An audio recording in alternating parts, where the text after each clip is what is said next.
कधी कधी आपण मनात विचार करतो की आपण लोकांसाठी एवढं सगळं करून सुद्धा लोक आपल्यासोबत वाईट का होतात. थोडं लक्षपूर्वक ऐका, सांगतो तुम्हाला. काय झालं बघा, एका ओढ्याच्या काठाला एक विंचू होता. विंचवाला तो ओढा पार करायचा होता, परंतु पाण्याचा वेग जास्त असल्यामुळं त्याला ओढा पार करता आला नाही. त्याच ओढ्याच्या बाजूला एक बेडक बसलेला होता. त्या बेडक्याला या विंचवानं सांगितलं, अरे दादा, मला या ओढ्यापासून पलीकडे जायचं आहे, परंतु मला जाता येत नाही. एक काम करशील का, मला या ओढ्याच्या पलीकडे जाण्यासाठी मदत करशील का.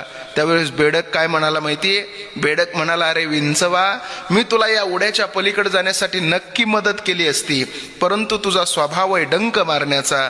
तू मला डंक मारलोस तर मी मरून जाईल. त्यावेळेस विंचू म्हणायला लागला, अरे बेडका, मी कसा तुला डंक मारल. ओढ्याच्या पलीकडे जात असताना मी जर तुला मध्येच डंक मारला तर तू बुडशील, पण तुझ्यासोबत मला